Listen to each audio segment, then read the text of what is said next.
안녕하세요. 저는 비애니웨어의 이준무라고 합니다. 반갑습니다. 오늘 저와 함께 아두이노를 활용한 엔베디드 프로그래밍 코딩 기법에 대해서 알아보도록 하겠습니다.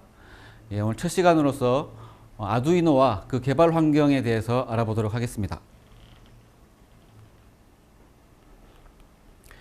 아두이노는 오픈소스 기반 하드웨어, 소프트웨어 개발 통합 환경을 이야기합니다. 2005년 이탈리아 이브레아에서 마시모 반지 교수와 데이빗 쿠아르티에스 교수가 인터랙션 디자인 전문학교에서 공부하는 하드웨어 비전공자 학생들과 같이 기초적인 C++ 언어 지식만으로도 쉽게 프로그래밍이 작성 가능한 구조의 개발 보드를 제작하게 된 것에서 시작이 되었습니다. 2015년 보스턴 MIT 미디어 랩에서 있었던 아두이노 데이 행사에 제가 참석을 했었는데요. 그때 찍은 사진입니다. 이 보시면 제일 왼쪽 편에 있는 이분이 마시모 반지 교수가 되고요. 그 다음에 두 번째 계신 분이 이제 데이빗 쿠아르티에스 교수가 되겠습니다. 이 두 분께서 먼저 이제 아두이노를 이제 창업을 하신 거죠. 이 아두이노는 이제 하드웨어와 통합 개발 환경으로 구성이 되어 있습니다. 그래서 반드시 이제 하드웨어가 있어야 되고, 그 다음에 이 통합 개발 환경을 통해서 C++ 문법을 이용해서 이제 프로그래밍을 하게 됩니다.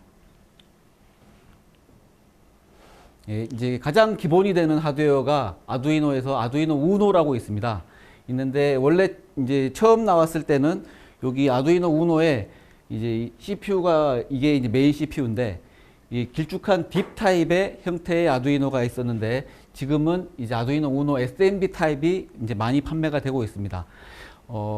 보시면은 이제 요 아두이노 우노의 메인 CPU는 ATmega 328P가 되겠고요.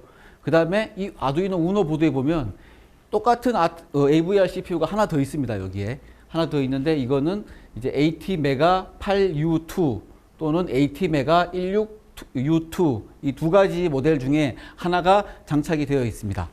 이 메인 MCU 외에 나머지 하나의 이 아두이노 AVR MCU는 역할은 PC와 USB로 연결이 됩니다. 그 USB 연결돼서 CDC 클래스 통신을 통해서 이제 시리얼로 PC에서 데이터를 받아서 이제 아두이노와 시리얼 통신을 통해서 연결이 되도록 되어 있습니다. 그 다음에 이제 아두이노 메가 2560 리비전 3 보드를 보도록 하겠습니다. 이 보드는 이제 아까 전에 보셨던 아두이노 우노보다는 이제 조금 더 크죠. 이게 크고 그 MCU도 이제 핀이 좀 더 많습니다. 얘가 훨씬 많으니까 아무래도 딱 보시기에 뭔가 좀 기능이 더 많을 것 같다 그런 생각이 드시죠. 그래서 보시면은 아무래도 이 핀도 아까 전에 아두이노 우노는 여기 정도까지 있었는데 뒤쪽으로 핀도 훨씬 더 많고 아날로그 핀도 훨씬 더 많고 그렇습니다. 그리고 이제 조금 뒤에 설명을 말씀을 드리겠지만 이제 시리얼 포트가 이제 아두이노 우노 같은 경우는 한 개밖에 없는데 얘는 네 개가 있습니다. 조금 더 자세한 차이점은 뒤쪽에서 말씀을 드리도록 하겠습니다. 그 다음에 이제 아두이노 나노라고 있는데요. 요즘 이거를 가지고 이제 브레드보드, 빵판이라고 그러죠. 거기에 이제 꽂아서 이렇게 연결하고 하는데 이 보드가 굉장히 작기 때문에 이 보드를 많이 사용하십니다, 요즘. 그리고 아두이노 보드는 이제 아두이노에서 판매하는 정품도 있지만 호환 보드도 많기 때문에 이제 그 호환 보드를 구매하셔서 이제 작업을 하셔도 문제가 없는 게 PCB가 똑같고 MCU 부품만 똑같으면 동작을 똑같이 하기 때문에 뭐 호환 보드라고 해서 크게 문제되지는 않습니다. 여기서 보시면 이제 세 개 보드를 이제 비교를 한번 해보도록 하겠습니다. 이제 제일 이제 기본이 되는 모델이죠. 아두이노 우노 같은 경우는 MCU가 ATmega 328P라는 MCU를 사용하고요. 그 다음에 아두이노 메가 2560은 ATmega 2560이라는 MCU를 사용합니다. 그 다음에 아두이노 나노 같은 경우에는 ATmega 328 또는 ATmega 328P 두 가지 모델이 이제 사용이 됩니다. ATmega 328과 ATmega 328P의 차이점은 ATmega 328P가 조금 더 저전력에 최적화되어 있고 명령어가 두 개가 더 많습니다. 그 차이가 되겠습니다. 그 다음에 세 개 보드 모두 동작 전압은 5V가 되겠고요. 동작 속도는 16MHz로 똑같습니다. 그리고 이제 프로그래밍, 실제로 아두이노 ID를 통해서 프로그래밍을 해서 업로드를 할 때 실제로 이 플래시 메모리에 업로드가 되는데, 이 플래시 메모리 용량이 크면 클수록 많은 프로그램을 넣을 수가 있겠죠. 예, 보시면 아두이노 우노 같은 경우에는 플래시 메모리가 32KB가 되고요. 그 다음에 아두이노 메가 2560은 256KB가 됩니다. 그 다음에 아두이노 나노 같은 경우는 CPU가 거의 동일하기 때문에 32KB가 되겠습니다. 근데 차이점은 이제 부트로더가 차지하는 플래시를 차지하는 용량이 다릅니다. 이게 여기 아두이노 우노랑 아두이노 나노랑 MCU는 같지만 부트로더 크기는 다릅니다. 이 부트로더의 역할은 뭐냐면, 우리가 그 아두이노 ID를 통해서 프로그램을 짜서 업로드를 하지 않습니까? 그러면 그 업로드를 하는 그 이미지 데이터를 받아가지고 내부 플래시에다가 라이트 해주는 역할을 합니다. 라이트가 끝나면은 이제 바로 실행을 할 수 있게끔 해주는 그런 코드가 되겠습니다. 그래서 아두이노 우노 같은 경우에는 부트로더가 0.5KB를 차지하고, 아두이노 메가 2560 같은 경우에는 8KB, 그 다음에 아두이노 나노 같은 경우에는 2KB를 차지합니다. 그 다음에 SRAM은 2KB, 8KB, 2KB가 용량이 되고요.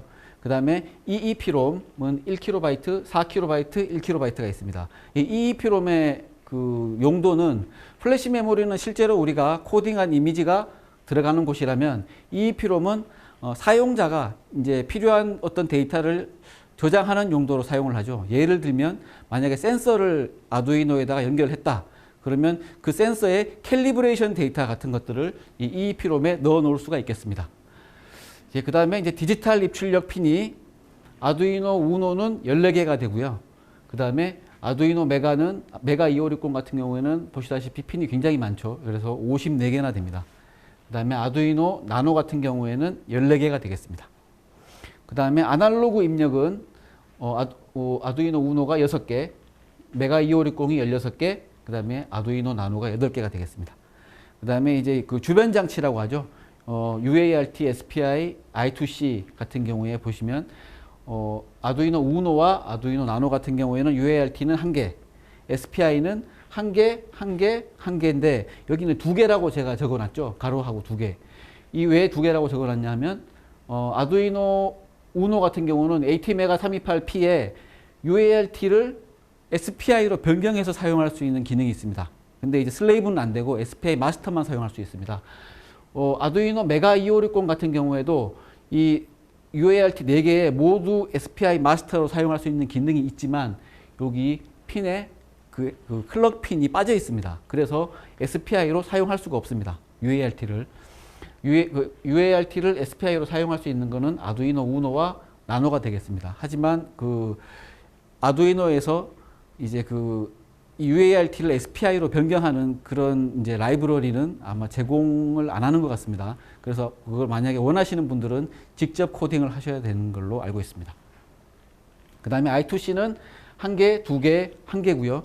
그 다음에 이제 외부 입력 전압이라고 있습니다. 여기 보시면 아답터를 연결할 수 있게끔 되어 있고, 그 다음에 요 핀 중에 V인이라고 있습니다. 그 V인에 이제 입력할 수 있는 전압이 7V에서 12V인데, 이제 그 최대 전압은 6V에서 20V까지라고 얘기를 하지만, 이제 권장 사항은 7V에서 12V가 되겠습니다.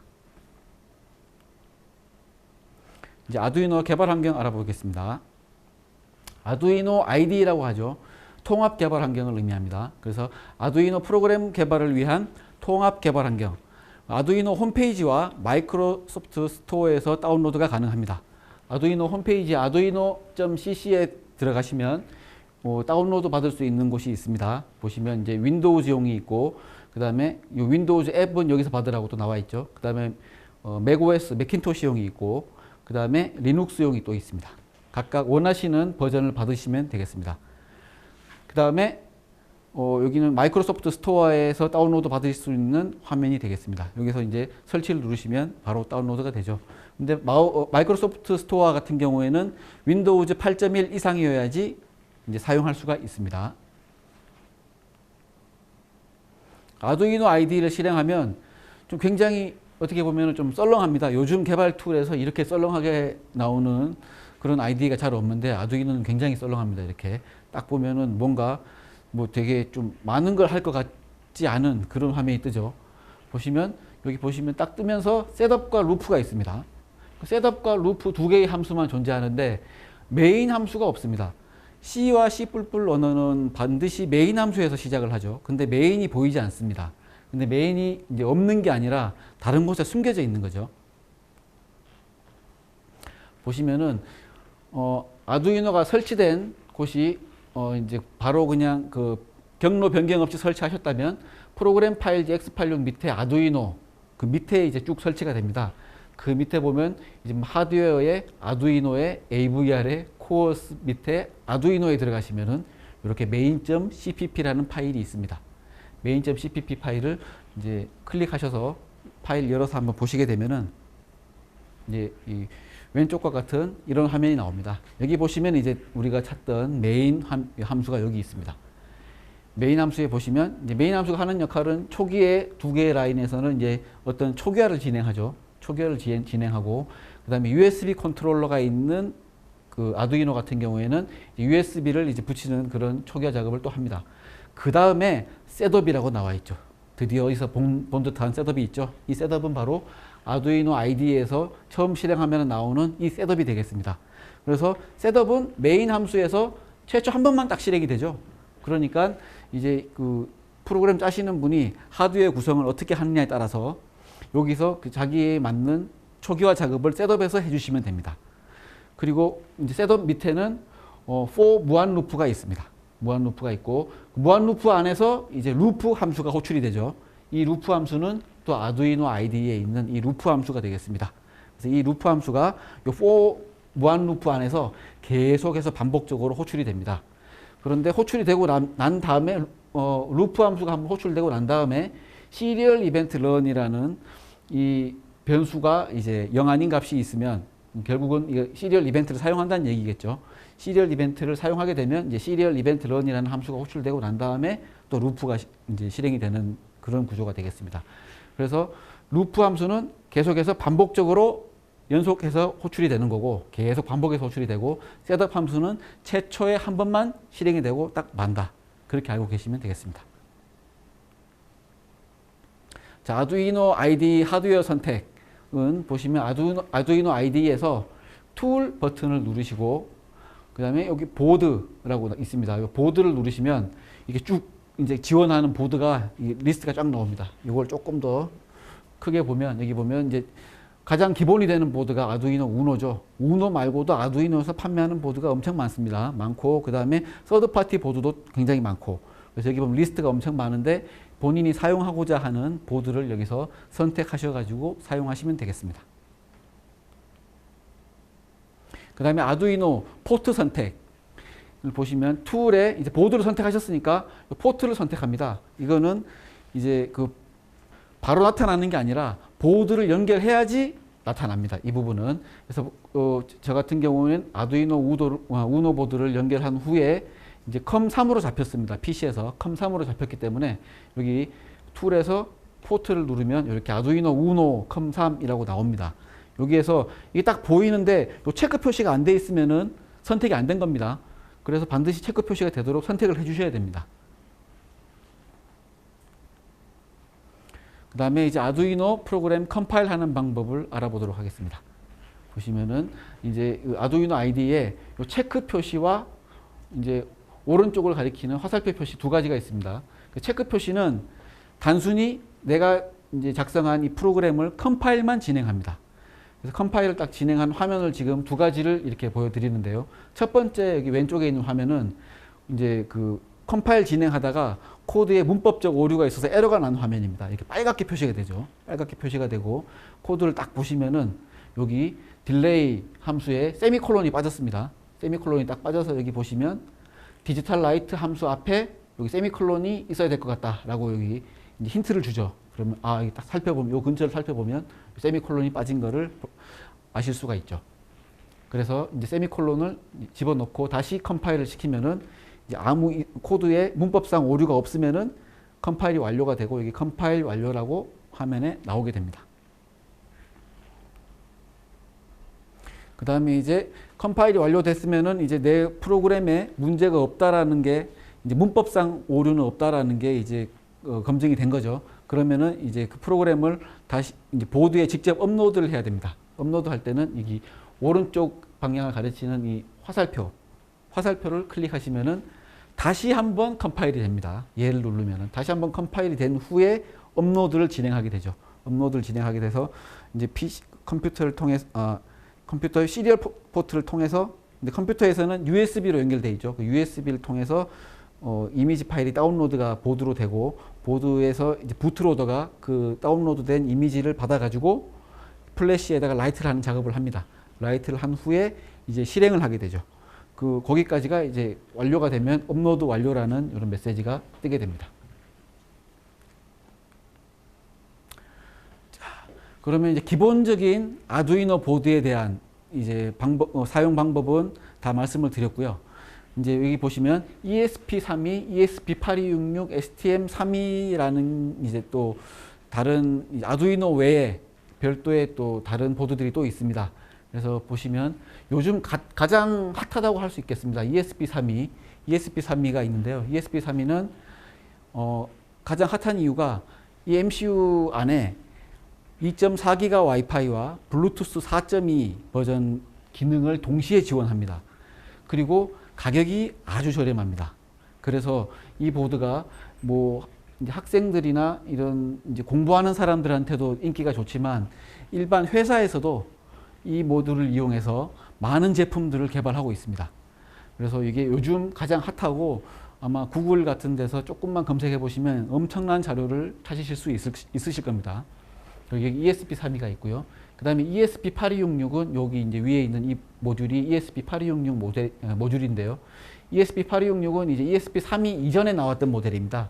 그래서 ESP8266 같은 경우에는 2.4기가 와이파이 기능이 들어가 있습니다. 들어가 있고, MCU가 160MHz로 동작하는 MCU가 하나가 있고요. ESP32는 240MHz로 동작하는 그 MCU가 한 개 또는 두 개가 들어 있습니다. 그건 이제 선택 가능합니다. 그 다음에 이제 STM32 같은 경우에는 아마 뭐 국내에서 굉장히 많이 사용되는 MCU죠. STM32 시리즈는. 그래서 제가 여기 보여드리는 요 작은 보드는 여기 이제 STM32F 401CC라는 MCU가 이제 장착된 보드인데요. 여기 이제 MCU는 80MHz로 동작하는 32비트 코어텍스 M4 F MCU가 들어 있고요. 그 다음에 여기 이제 F가 들어 있으니 그 32비트 플로팅 포인트 하드웨어 가속기가 내장이 되어 있습니다. 그래서 이제 조금 더 일반 아두이노보다 강력한 연산 기능이 필요하신 분은 이런 MCU들을 다시 선택해서 아두이노에서 실행을 시킬 수가 있습니다. 그래서 그 실행할 수 있는 방법을 한번 알아보도록 하겠습니다. ESP32, ESP8266, STM32 개발 환경 구성을 알아보도록 하겠습니다. 이 아두이노 툴에서 이 세 개 MCU도 이제 그 개발 환경만 구성해 가지고 컴파일을 하고 업로드 시킬 수가 있습니다. 보시면 어디에서 가능하냐면 파일에 환경 설정이라는 메뉴가 있습니다. 이 환경 설정을 클릭하시면 환경 설정 화면이 나오죠.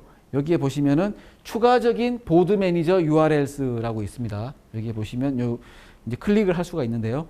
빨간 네모가 있죠. 여기 클릭을 하시면은 추가적인 보드 매니저 URL이라고 이제 각 라인마다 그 추가적으로 넣을 그 보드 매니저를 한 라인씩 이렇게 넣을 수가 있도록 되어 있습니다. 그래서 본인이 추가하고 싶은 보드에 대한 보드 매니저 파일이 있는 곳을 아시면은 이렇게 하나씩 입력하시면 됩니다. 그래서 ESP32 같은 경우에는 이제 이 URL을 여기다가 넣으시면 되고요. ESP8266은 두 번째 거. STM32 같은 경우에는 좀 길죠. 세 번째 것을 여기다가 넣으시면 되겠습니다. 넣고 이제 확인 버튼을 누르시고 이제 툴에 보드에 들어가신 다음에 보드 매니저라고 있습니다. 이 보드 매니저를 클릭을 딱 하시면은 이제 보드 매니저 화면이 나오죠. 여기에서 이제 검색을 하시면 됩니다. 아까 전에 그 보드 매니저가 있는 URL을 넣지 않으셨다면은 여기에 ESP3이라고 해도 여기 이제 보드 매니저 그 다운로드해서 설치할 수 있는 이 화면이 안 나옵니다. 근데 그 보드 매니저 URL을 넣었기 때문에 지금 이 화면이 나오는 겁니다. 그래서 ESP32 개발 환경을 구성하기 위해서는 ESP32라고 검색을 하시면 이렇게 보드 매니저를 설치할 수 있는 이 화면이 나옵니다. 여기에서 최신 버전으로 설치를 하시면 됩니다. 설치하신 후에 다시 이제 툴에 보드를 선택하시면 여기 ESP32 아두이노라는 메뉴가 나오면서 밑에 그 지원하는 엄청나게 많은 보드들의 리스트가 나오게 됩니다. 이 중에 이제 자기가 사용하고 있는 보드를 선택하셔 가지고 프로그래밍을 하시면 됩니다. 그 다음에 ESP8266 개발 환경 알아보도록 하겠습니다.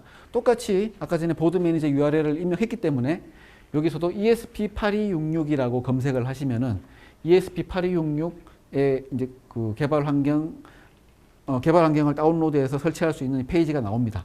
여기에서도 가장 최신 버전을 선택하시고 설치 버튼을 누르시면은 쭉 설치가 됩니다.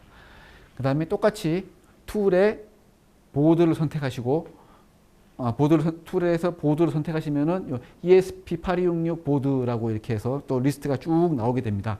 이 리스트 중에 본인이 사용하시는 보드에 맞는 보드를 선택하신 후에 이제 사용을 하시면 되는 거죠.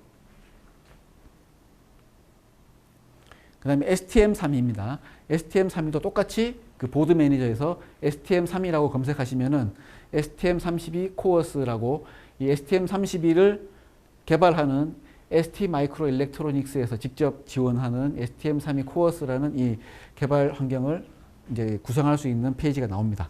여기에서도 이제 최신 버전으로 설치를 하시면 됩니다. 여기 나와 있는 거 보시다시피 여기에 엄청나게 많은 보드들이 지원이 되죠. 그래서 STM32도 아두이노에서 사용하실 수가 있습니다. 똑같이 툴을 누르시고 보드를 누르시면 이제 STM32 보드라고 이렇게 해서 리스트가 밑으로 쭉 나옵니다. 그래서 보시면 원하시는 보드나 이제 본인이 가지고 있는 보드를 선택하시고 이제 개발을 하시면 되겠습니다. 그 다음에 이제 STM32 같은 경우에는 한 가지를 더 설치해 주셔야 됩니다. STM32 같은 경우에는 그 제조사인 ST.com으로 들어가셔가지고 STM32 큐브 프로그래머를 검색하셔서 그러면 이 화면이 나오죠. 나오면 여기에 Get 소프트웨어라고 있습니다. 이 Get 소프트웨어를 버튼을 클릭하셔서 다운로드를 받으셔서 STM32 큐브 프로그래머를 설치하셔야지 이제 그 아두이노 IDE에서 그 업로드 버튼을 눌렀을 때 컴파일 완료 후에 컴파일까지는 됩니다. 근데 이게 설치가 되어 있지 않으면은 업로드가 안 됩니다. 그래서 반드시 STM32 큐브 프로그래머를 설치해 주셔야지 업로드가 가능합니다. 그래서 예, 여기가 이제 실제로 이제 제가 가진 보드를 이용해서 업로드를 한번 해본 건데요. 제일 첫 번째 왼쪽에 있는 것이 STM32를 이제 업로드한 겁니다. 보면은 요 좀 빨간색으로 나오는데 STM32 큐브 프로그래머라고 이렇게 나오죠. 리스트가 나오고 뭐 USB는 어떤 속도로 붙어 있고 지금 연결되어 있는 MCU는 어떤 거고 뭐 이런 게 쭉 나옵니다. 그 다음에 업로드가 쭉 된 다음에 이제 몇 번지부터 이제 프로그램이 시작된다라고 하고 이제 업로드가 끝나고 프로그램이 바로 시작이 돼 버립니다. 그 다음에 두 번째 거는 이제 ESP8266. ESP8266도 똑같이 업로드 버튼을 누르면은 이제 여기 ESP8266 같은 경우에는 ESPtool.py라는 파이썬으로 된 프로그램이 있습니다. 그게 실행이 되면서 이제 이미지를 업로드하게 됩니다. 보시면 이제 컴포트 6를 통해서 ESP8266에다가 이미지를 쭉 넣고 이제 실행이 되도록 되어 있습니다. 그 다음에 ESP32 같은 경우도 ESPtool.py라는 파이썬 프로그램이 있죠. 이 프로그램이 실행이 되면서 컴포트를 통해서 이미지를 쭉 넣어서 이제 실행이 되게끔 되어 있죠. 그래서 보시면 요건 실제로 이제 ESP32에 업로드하는 화면을 제가 캡처한 것입니다. 한번 보시면은 뭐 간단하게 이렇게 쭉 들어가는 게 실제로 들어가는 게 보이죠. 네, 이렇게 진행이 됩니다. 여기까지 아두이노와 아두이노 개발 환경에 대해서 알아봤습니다.